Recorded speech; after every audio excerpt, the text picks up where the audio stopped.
El estudio de esta serie de Hechos de los Apóstoles. Vamos avanzando poco a poco, ya vamos al capítulo 3. Ya vamos por menos, ya falta menos. Vamos por menos, hermanos.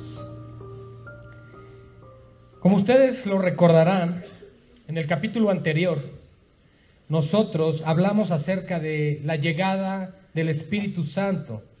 El Espíritu Santo que confirmó el inicio o el sello del nuevo pacto en Cristo Jesús. Es ahí cuando la iglesia como tal inicia, aunque nosotros sabemos que la iglesia está dentro de la economía de Dios, es decir, en la mente de Dios, existe desde siempre, por decirlo así. La iglesia tiene un comienzo, la iglesia de Cristo. Nosotros sabemos que a la luz de las Escrituras, esto es solamente informativo con el propósito de que entendamos un poco el contexto de la Escritura. Pero en el Antiguo Testamento, lo que conocemos como la ley, o bajo la ley, era un pacto anterior al cual nos encontramos ahora. En ese pacto, hermanos, Dios habló a través de Moisés y dio su ley, dio su voluntad, dio su propósito, y precisamente las tablas de la ley fueron el sello que identificó el inicio de ese nuevo pacto. Pero en el nuevo pacto, en Cristo Jesús, se queda atrás el Antiguo Testamento.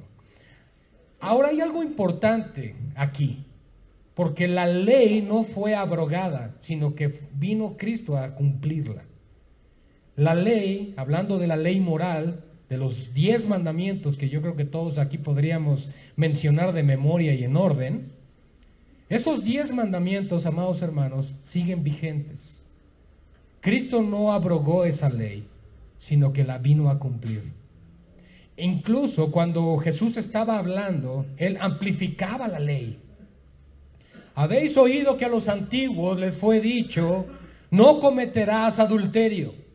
Pero yo os digo que aquel que mira a una mujer para codiciarla, ya cometió adulterio con ella.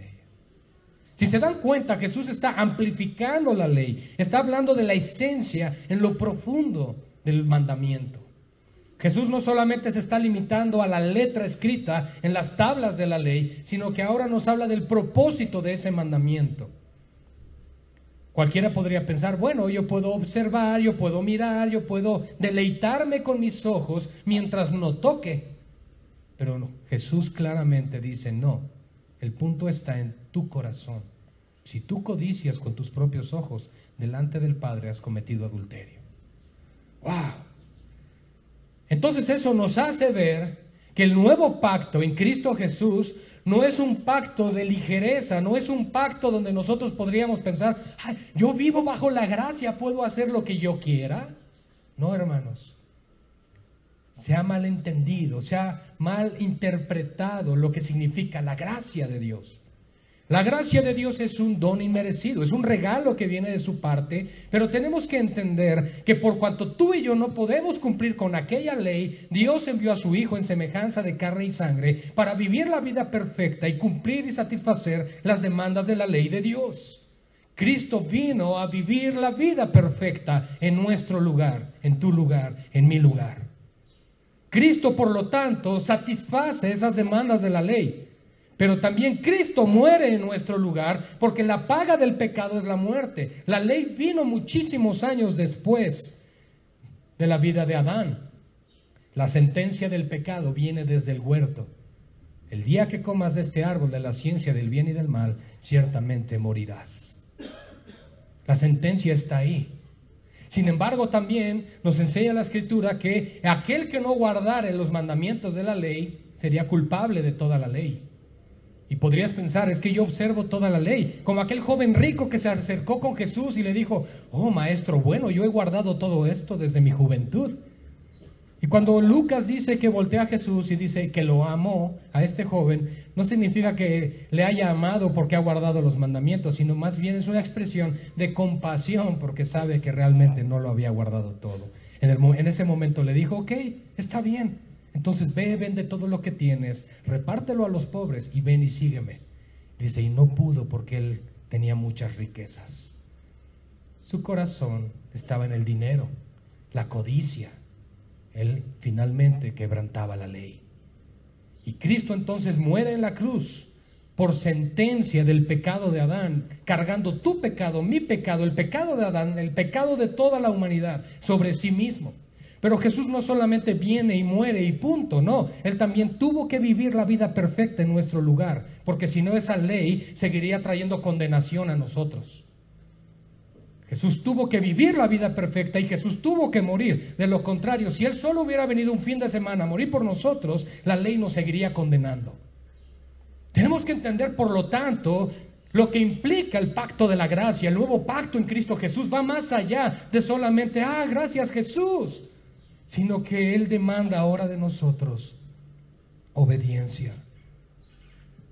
Somos salvos por gracia, pero eso no implica que una vez que vienes a Cristo te quedes sentado en tu sofá esperando la muerte. El Señor está demandando de nosotros obediencia, una respuesta a su palabra a través del amor por la obra que Cristo hizo en la cruz por nosotros. Y antes de orar, hermanos, en esta mañana, yo quiero también hacerles o recordarles algo o hacerles ver algo. Dios no es un Dios interpersonal, es decir, Dios no es un Dios con el cual no podamos acercarnos, no es un Dios lejano. Dios está cerca de nosotros. Dios es alguien con el cual podemos relacionarnos, con el cual podemos hablar, con el cual podemos convivir en nuestra vida diaria. Dios se ha acercado a nosotros a través de su Hijo. El mensaje de la Biblia, escucha bien por favor, la Biblia no es un mensaje donde te dice, tú tienes que hacer esto para acercarte a Dios. No, el mensaje de la Biblia es Dios acercándose a los hombres por medio de su Hijo Jesucristo. Si tú piensas que la Biblia te da las instrucciones de lo que tú tienes que hacer para llegar a Dios, estás hablando de religión y salvación por obras.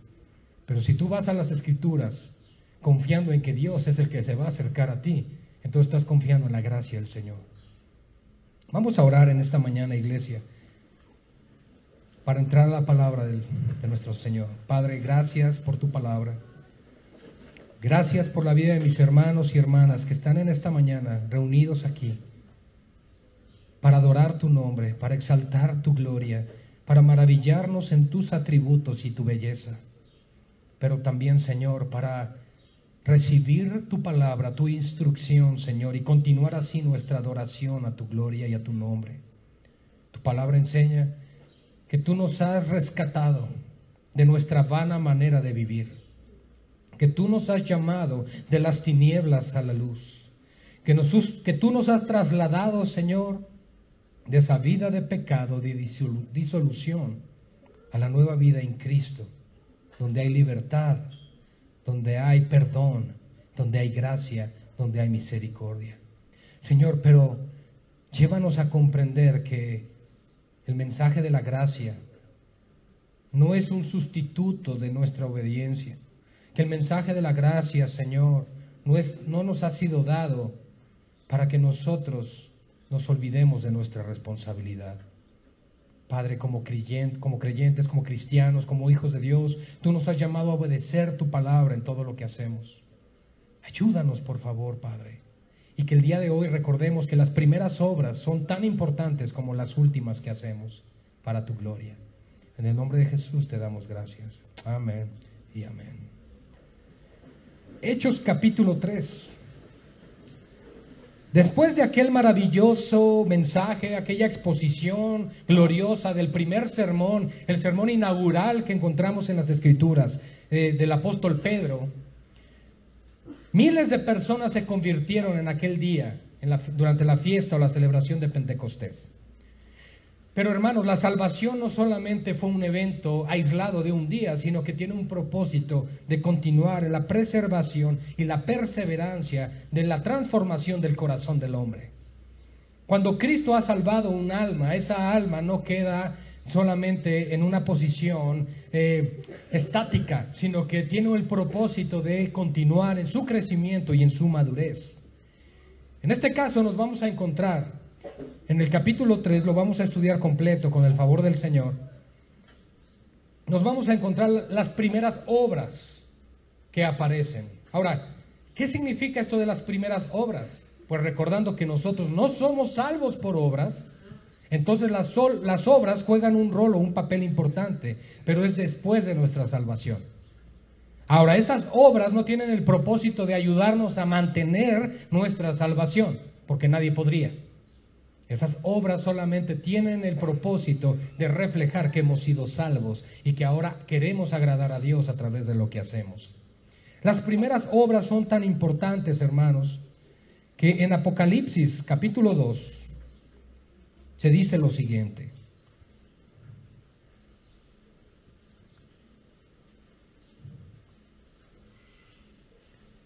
Versos 1 al 4 de Apocalipsis 2. No pierdan Hechos 3 porque va a ser nuestro texto base de hoy.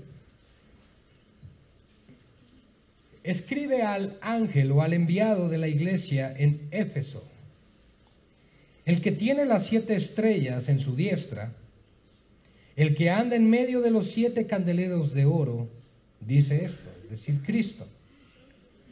Yo conozco tus obras y tu arduo trabajo y paciencia, y que no puedes soportar a los malos, y has probado a los que se dicen ser apóstoles y no lo son, y los has hallado mentirosos, y has sufrido y has tenido paciencia, y has trabajado arduamente por amor de mi nombre, y no has desmayado. Hasta aquí todos dirían, wow, qué iglesia.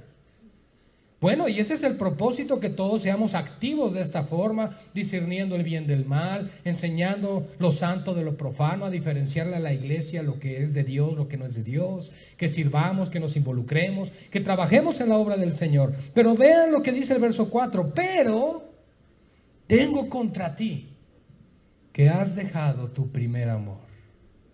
Uy, uy, uy. Una iglesia trabajadora, eficiente, misionera, una iglesia que trabajaba en la obra del Señor, que tenía el suficiente discernimiento espiritual para reconocer quiénes eran y no del Señor. Pero el Señor les recrimina algo muy importante. Tengo contra ti que has dejado tu primer amor. Ahora, nuestro primer amor es Cristo, eso nos queda claro. Y Cristo viene a ser nuestro primer amor cuando nacemos de nuevo. El Señor nos salva y entendemos lo que dice Juan. Nosotros le amamos a Él, es decir, a Cristo, porque Cristo nos amó primero. Viene una respuesta en amor, porque cuando el mundo te despreciaba, cuando el mundo no realmente valoraba nuestras vidas, Cristo nos ha dado valor. Ahora, al decir, ay, pobrecito de nosotros porque nadie nos valoraba, no es eso a lo que me estoy refiriendo ahorita. A lo que me estoy refiriendo es que nuestra vida no tenía valor, no tenía sentido y no tenía propósito. Por muy sabio, rico o poderoso que fuésemos en el mundo. Más bien lo que está diciendo la Escritura es que cuando venimos a Cristo, realmente ahora tenemos un valor en nosotros, el Hijo de Dios. Tengo contra ti que has dejado tu primer amor. En esta mañana, antes de entrar al estudio, yo quiero que reflexiones cómo está tu vida con Cristo. ¿Cómo están tus obras para el Señor? Tu servicio, tu entrega, tu pasión por el Señor. Recuerda, dice el verso 5 de Apocalipsis 2. Recuerda. Cristo está apelando a que tú y yo traigamos a la memoria nuestros actos pasados o hechos pasados. Dice, por tanto, de donde has caído, recuérdalo y arrepiéntete. No solamente es darnos cuenta cuando nos hemos alejado del Señor, sino que primero nos dice, arrepiéntete, arrepiéntete, y haz las primeras obras. Pues si no, vendré pronto a ti y quitaré tu candelero de su lugar si no te hubieres arrepentido. Ay, ay, ay. Eso suena fuerte. Y en Hechos 3, hermanos, vamos a ver estas primeras obras de la iglesia. Dice así la palabra del Señor, que Pedro y Juan subían juntos al templo a la hora novena, la de la oración. La hora novena, hermanos, es las 3 de la tarde. Había oración en la mañana, había oración en el mediodía, que es esta hora novena, y había oración en la noche. No importaba la situación en la que se encontrara el pueblo de Israel, tenían que apartar ese tiempo para orar. ¿Recuerdan cuando Daniel fue llevado a Babilonia? que incluso fue encontrado culpable por no rendirse y por no adorar la estatua de Nabucodonosor, porque él oraba al Señor y oraba con su rostro viendo hacia Jerusalén. La Escritura dice que lo hacía 3 veces al día. 3 veces al día, de lunes a domingo, no solo el domingo un par de horas, sino 3 veces al día el pueblo de Dios buscaba su rostro. Subían a esta hora la de la oración, y era traído un hombre cojo de nacimiento, a quien ponían cada día a la puerta del templo, que se llama La Hermosa, para que pidiese limosna de los que entraban en el templo. Cuando vio a Pedro y a Juan que iban a entrar en el templo, les rogaba que le diesen limosna. Pedro, con Juan fijando en él los ojos, les dijo: míranos. Entonces él les estuvo atento, esperando recibir de ellos algo. Mas Pedro dijo: no tengo plata ni oro, pero lo que tengo te doy. En el nombre de Jesucristo de Nazaret, levántate y anda. Wow. Yo sé que esto suena muy hermoso, probablemente lo hemos visto en alguna película. Suena de hecho bastante impresionante como inmediatamente esta persona se levantó también, porque en el verso 7 dice: y tomándole por la mano derecha le levantó, y al momento se le afirmaron los pies y tobillos. Y saltando se puso en pie y anduvo, y entró con ellos en el templo, andando y saltando y alabando a Dios. Bueno, gozo, alegría, vino por esta conversión, por esta sanidad, por esta restauración en su vida. Pero yo quiero que pensemos por un momento la condición de esta persona. Porque normalmente nosotros apuntamos al poder de Dios, como estaba usando a los apóstoles en este momento. Pero pensemos en la condición de este hombre por un momento. Este hombre era un hombre cojo de nacimiento. Ahora, ¿quién escribe Hechos de los Apóstoles? Lucas, y es un médico. Si ustedes van al Evangelio de Lucas, se van a dar cuenta que cuando él escribe los mismos hechos que se narran en Mateo y en Marcos, él profundiza en los términos médicos, debido a que él era un médico. Y aquí nos está hablando precisamente de que este era un hombre cojo, una condición de nacimiento, una situación que le dificultaba moverse de una manera normal. Ahora, ¿dónde buscaba esta persona estar para pedir apoyo? En el templo. Él estaba en el templo, un lugar donde se conglomeraban las personas, donde había muchas personas que pudieran compadecerse de él y ayudarle. Ahora, nosotros sabemos que existen personas a nuestro alrededor, en los semáforos, en las calles, en diferentes puntos, donde están pidiendo apoyo, donde están pidiendo ayuda. Y algo que me llama la atención aquí es que los apóstoles no llevaban oro y no llevaban plata, no llevaban con qué ayudarles. Y probablemente viene el pensamiento que muchas veces a nuestra mente también llega cuando vemos a estas personas. Es que yo no puedo arreglar la situación de esta persona. Yo no traigo ahorita con qué ayudarlo. Yo no tengo qué hacer para que esta persona pueda salir adelante. Y probablemente no. Pero algo sí tenemos, hermanos. Lo mismo que tenían Pedro y Juan, a Cristo. Y ahí es donde empiezan las primeras obras del creyente y de la iglesia. Porque probablemente tú no te das cuenta.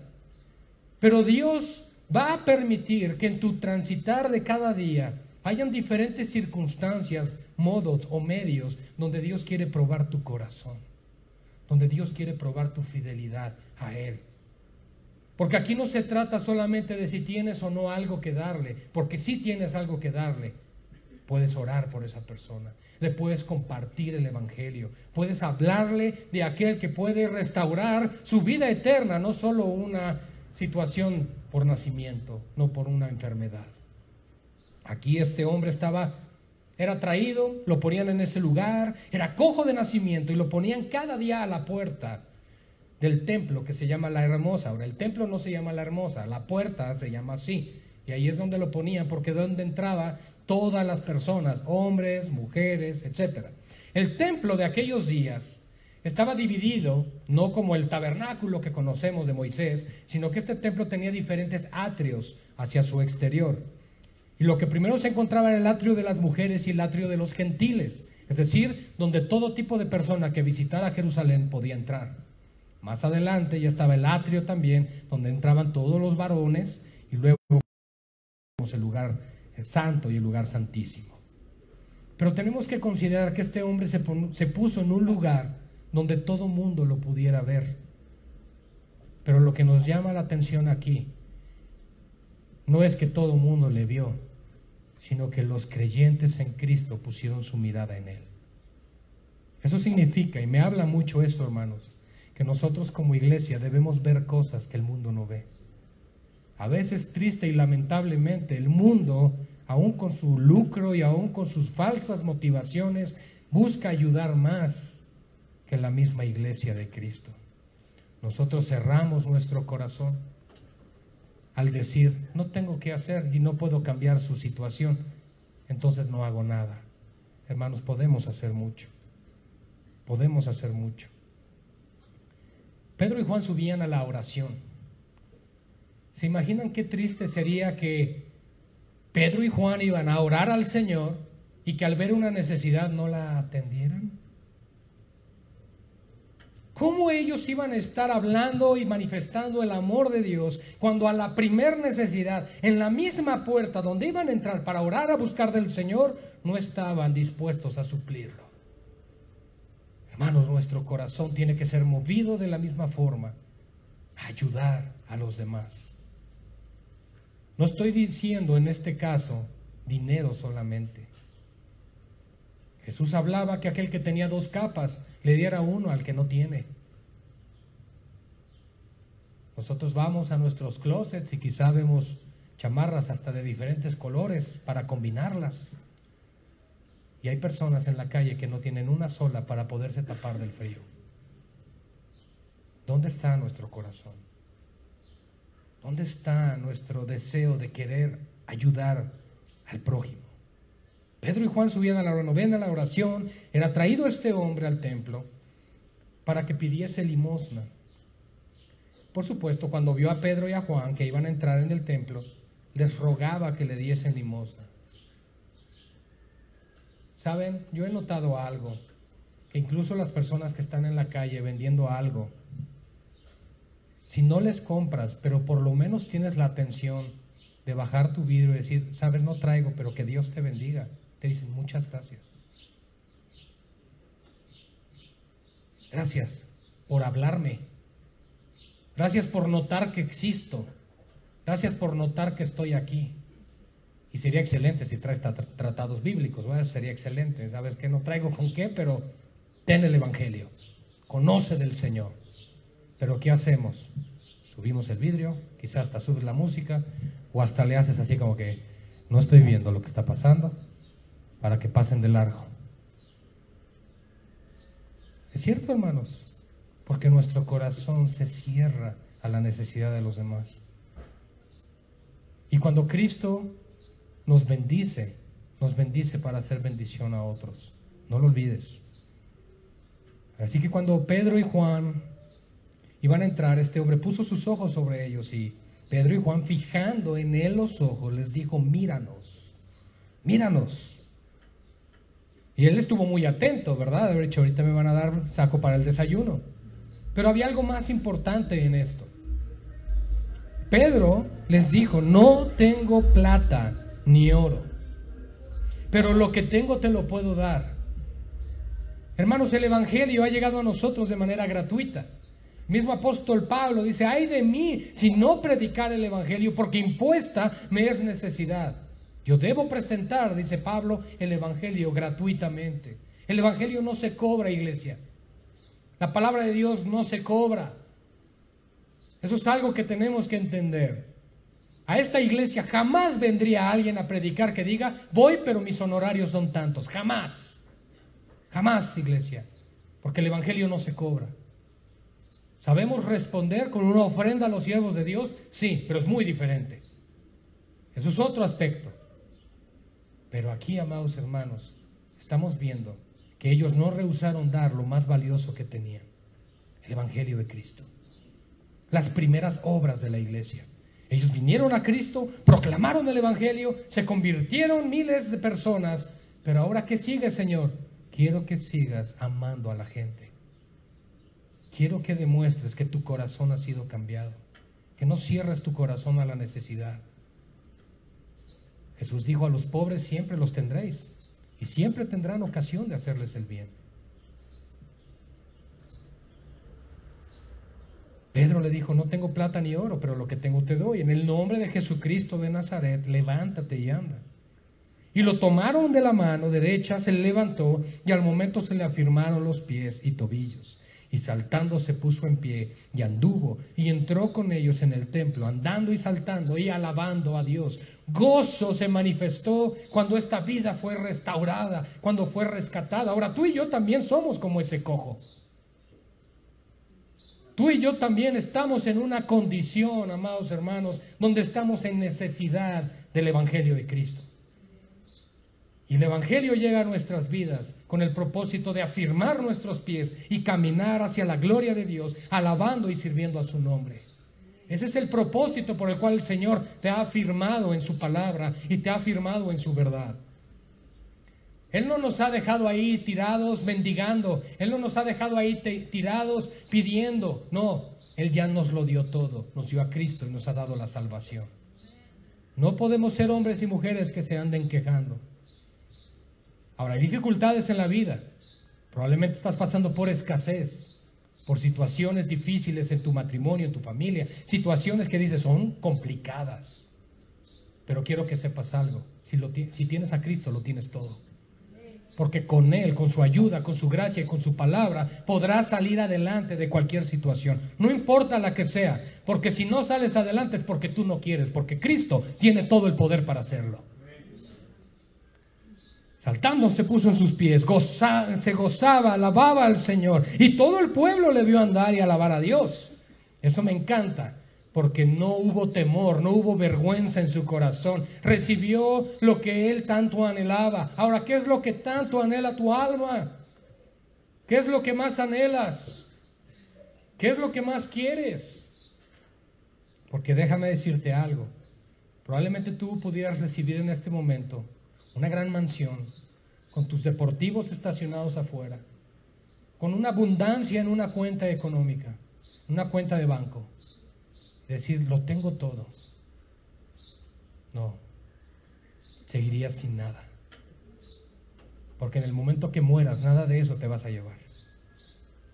Nada. Pero si tienes a Cristo, aun si no hubieses tenido nada en este mundo de posesiones, lo posees todo. Porque Él es la riqueza de la iglesia. Y todo el pueblo le vio andar y alabar a Dios. La respuesta natural de alguien que conoce a Cristo. Estamos viendo las primeras obras. Por un lado a los apóstoles, que ellos inmediatamente comenzaron a trabajar. Ahora ellos no dijeron, no, espérate. ¿Por qué estás mendigando ahí? Tú estás mendigando y tú estás en esa situación porque no tienes fe. No le dijeron eso, ¿verdad? O tampoco le dijeron, a ver, lo poco que tengas, páctalo con el Señor. Tampoco le dijeron eso, pobrecito, no tenía nada. Se hubiera quedado sin esperanza y sin salvación. No, los que tenemos para dar somos nosotros, la iglesia. Y para ayudar a un mundo que está perdido en pecado, en tinieblas, iglesia. Todo el pueblo le vio andar y alabar a Dios. Y le reconocían que era el que se sentaba a pedir limosna a la puerta del templo, la hermosa, y se llenaron de asombro y espanto por lo que había sucedido. Pues no es para menos. Probablemente estás pensando ahora cómo se espantó tu familia cuando dijiste, ya soy cristiano. ¿Y ahora qué le pasó a mi hijo? ¿Qué le pasó a mi hija? Devuélvanmelo, ¿qué le hicieron? Pero gracias a Dios, porque el Señor llegó a nuestras vidas. Ahora, aquí no solamente estaban reconociendo el hecho de que era en la persona que estaba a la puerta, sino estaban reconociendo que Dios hizo algo, y eso trajo espanto en el corazón de las personas. Algo sucedió, algo impactó su corazón. Entonces él tenía tomados a Pedro y a Juan, y el cojo que había sido sanado, todo el pueblo atónito concurrió a ellos al pórtico que se llama de Salomón.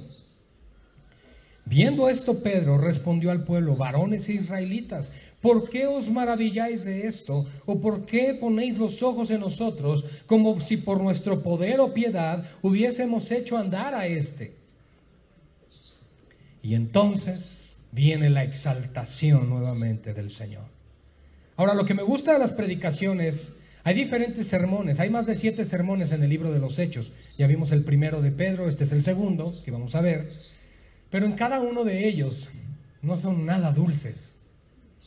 Al contrario, confrontan seriamente el pecado.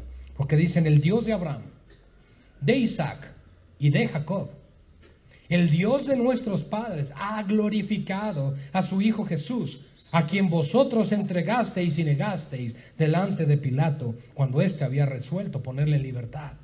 En otras palabras, nuevamente les recuerdo, ustedes lo entregaron, ustedes lo mataron, mas vosotros negasteis al santo y a justo y pedisteis que se os diese a un homicida. Cuando el pueblo escoge a Barrabás en lugar del Señor, esa es la referencia, Mateo 27, lo pueden encontrar.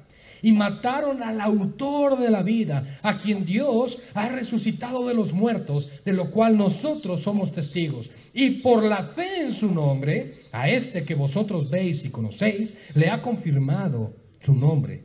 Y la fe que es por él ha dado a esta completa sanidad en presencia de todos vosotros. Mas ahora, hermanos, sé que por ignorancia lo habéis hecho, como también vuestros gobernantes. Pero Dios ha cumplido así lo que antes había anunciado por boca de todos sus profetas, que su Cristo había de padecer.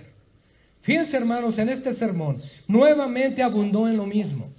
Nosotros podríamos pensar, bueno, ¿no tenía algo diferente que decir Pedro en esta ocasión? Les volvió a decir lo mismo, hermanos, porque nuevamente el ser humano necesita ser expuesto al Evangelio de Cristo. Les vuelve a recordar, hermanos, ustedes están delante de esta persona, la cual están viendo sana, por la fe y en el nombre de aquel que ustedes mismos entregaron. Les volvió a confrontar. Y les recuerda, el Dios de Abraham, de Isaac y de Jacob, es el que ha levantado a su Hijo Jesucristo de entre los muertos, para dar vida y para dar salvación. Y en el nombre de Él es que esta persona está de pie. No es por nuestra piedad, no es por nuestro poder. Hermanos, el poder de la iglesia es Cristo. En Él somos poderosos. El Espíritu de Dios que mora en la iglesia es lo que le da el poder a la iglesia de hacer lo que hace. Por eso la importancia de orar, la importancia de clamar, la importancia de buscarle, la importancia de ser dirigidos por Él en todas las áreas de nuestras vidas. Y ya una vez que les confronta nuevamente con el Evangelio, les dice: así que arrepiéntanse y conviértanse para que sean borrados vuestros pecados, para que vengan de la presencia del Señor tiempos de refrigerio. Solo medito en un momento cuando tú y yo venimos a Cristo. Recuerda por un momento eso. Hace unos minutos leíamos de Apocalipsis que les confrontaba con el hecho de que habían dejado su primer amor. Y entonces Cristo les demanda algo: recuerda, trae a la memoria, piensa cuando me conociste. ¿Qué hacías por mí? ¿Cuál era tu devoción? ¿Cuál era tu entrega? ¿Cuál era tu pasión? Querías tener todas las Biblias de diferentes colores, diferentes versiones. Hasta en el celular las traemos y hoy, si de casualidad abres una, bien te fue. ¿Por qué nos emocionamos, pero no permanecemos? ¿Y saben? Porque a veces nos acostumbramos tan fácil a las bendiciones de Dios que se nos olvida cuánto le necesitamos. No te olvides del Señor. Él claramente le confronta a la iglesia y le dice: mira, tú reconoces a los falsos apóstoles, aquellos que están jugando con mi nombre incluso, y haces arduo trabajo, te esfuerzas, haces de todo por amor de mi nombre. Escucha, por amor de mi nombre, porque todo lo hacemos por el amor a Dios, pero se nos olvida amar a Dios. Y amar a Dios, hermanos, implica la obediencia a su palabra y el venir a Él y buscarle. Saben, iglesia, yo creo que el día de hoy es un día en el cual tú y yo debemos vaciarnos de nosotros mismos y permitir que sea el Señor el que nos llene. Hay una palabra que se llama kenosis en Filipenses capítulo 2, Cuando dice que Cristo se negó a sí mismo, se vació de sí mismo para hacerse hombre, para tomar forma de hombre y venir a este mundo y morir en tu lugar y mi lugar. Se negó a sí mismo. Iglesia, Cristo es el primer misionero. Cristo es el primer ejemplo de dejar la comodidad. Dejó su trono por venir a este mundo y caminar en medio de los hombres. Lo hizo por amor, lo hizo por nosotros, eso es cierto, pero lo hizo para darnos ejemplo y testimonio de cómo nosotros debemos vivir y movernos. Vuelve a tu primer amor, iglesia. Vuelve a Cristo. No te alejes del Señor. Y si te has alejado, ven a Él. Vuelve a Él en esta mañana. Dile: Señor, quiero vaciarme de mí mismo. Hay demasiado de mí. Yo recuerdo las palabras de Juan el Bautista cuando dijo: es necesario que Él crezca, pero que yo mengüe. Hermanos, es necesario que nosotros menguemos y Cristo crezca en nosotros. Solo basta ver la actitud que tuvieron Pedro y Juan cuando iban al templo a orar. Ellos no hicieron a un lado la necesidad. Ellos no hicieron a un lado el carácter cristiano que debemos de tener. Incluso nuestro clamor, iglesia, en esta mañana debería ser: Señor, quiero ser un verdadero cristiano. Quiero ser alguien que verdaderamente demuestre tu amor, tu compasión, tu misericordia, tu generosidad. Pero saben, seguimos batallando con los mismos pecados de siempre porque no nos esforzamos en buscar más del Señor. Así que arrepentíos, dice Pedro, arrepiéntanse y conviértanse para que sean borrados vuestros pecados. Y una vez que sucede eso, vienen tiempos de refrigerio de parte del Señor. Ay, hermanos, yo creo que después de un día soleado, de trabajo, caluroso, y de pronto te recibieran con un agua fresca, como de pepino con limón, y con hielos, y unas verduritas ahí picadas, unas zanahorias, pepinos. ¿Cómo te cae eso? Oh. Hermanos, así está nuestra alma, cansada, agotada, sudorosa, agobiada. Pero al venir a Cristo, llegas a ese refrigerio. Pero la idea es permanecer ahí. Por eso es que Pablo nos habla también acerca de los afanes y la ansiedad. Porque ¿qué es lo que roba la paz de Cristo en nuestro corazón? El afán y la ansiedad. Y la raíz de todos los males también es el amor al dinero. El dinero, hermanos, es imparcial, ni bueno ni malo, pero amar el dinero es lo malo.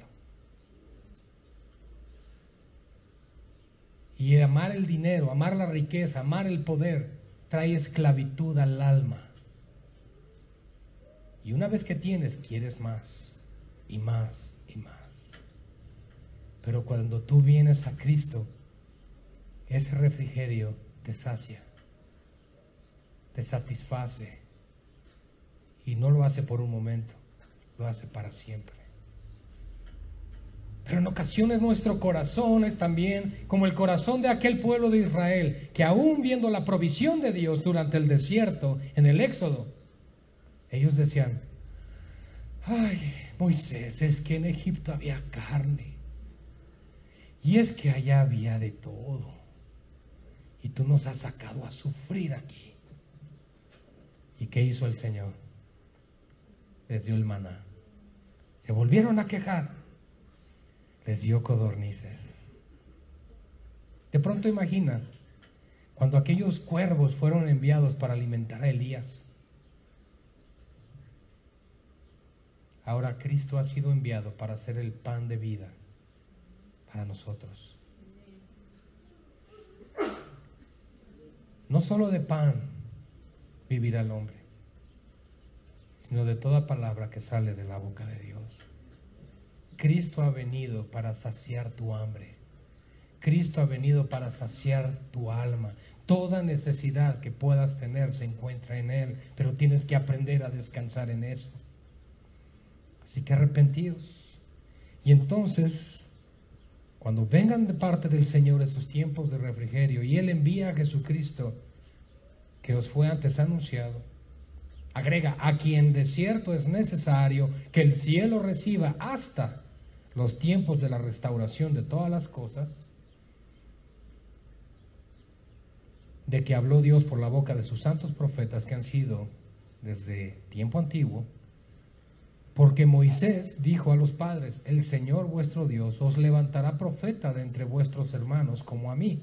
A él oiréis en todas las cosas que os hable. Deuteronomio 18. ¿Sabían que hay más de 400 profecías en el Antiguo Testamento que apuntan a Cristo? Profecías como estas que las pasamos de largo al momento de leer la Escritura, pero están apuntando al Mesías. Y algo que me llama la atención, hermanos, en este texto, en lo último que estamos leyendo del capítulo, es que Pedro habla de que Cristo debe ser recibido en el cielo hasta los tiempos de la restauración de todas las cosas. Cristo va a volver, ¿amén? Cristo vuelve, esa es nuestra promesa. Ya sea que creas que hay un evento antes de la tribulación o después de la tribulación, eso no importa, Cristo vuelve, Cristo regresa. Y cuando Cristo vuelve, vendrá la restauración de todas las cosas. Pero mientras tanto debemos de entender que nosotros vivimos con un propósito en este mundo. Y el propósito es conocer a Dios y hacerlo a Él conocido. Y una vez que habla esto el apóstol Pedro, les recuerda la profecía dada por Dios a través de Moisés. Porque Dios va a levantar un profeta de entre vuestros hermanos como a mí. Recuerden que Moisés es un tipo de Cristo. Pero Cristo viene a ser el cumplimiento y viene a ser aquel que se encargaría de guiar al pueblo de Dios, no a una tierra prometida en Palestina, sino una tierra prometida celestial, a la nueva Jerusalén, a los nuevos cielos y nueva tierra que Dios ha prometido para los que le aman. Y todos los profetas, dice ahora, agrega, verso 23, y toda alma que no oiga a aquel profeta será desarraigada del pueblo. Ay, ay, ay. Creo que esta profecía es fuerte, iglesia, pero nos está hablando de que todo aquel que no escuche a Cristo, todo aquel que no venga a Cristo y todo aquel que no esté en Cristo será desarraigado de los propósitos de Dios. Ese es tu trabajo más grande, esa es tu meta de cada día, ese es tu trabajo con tu familia, que tu familia conozca y camine con el Señor. Y todos los profetas desde Samuel en adelante, cuantos han hablado, también han anunciado estos días.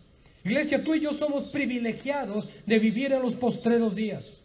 Somos privilegiados de ser llamados la esposa de Cristo. Somos privilegiados de ser llamado el pueblo de Dios. Tú y yo tenemos ese privilegio si estamos en Cristo.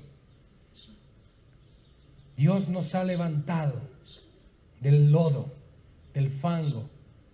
Cuando tú y yo nos encontrábamos con esa situación similar a la del cojo que estaba a la puerta del templo, clamando y pidiendo, el Señor en su misericordia llegó a nuestras vidas.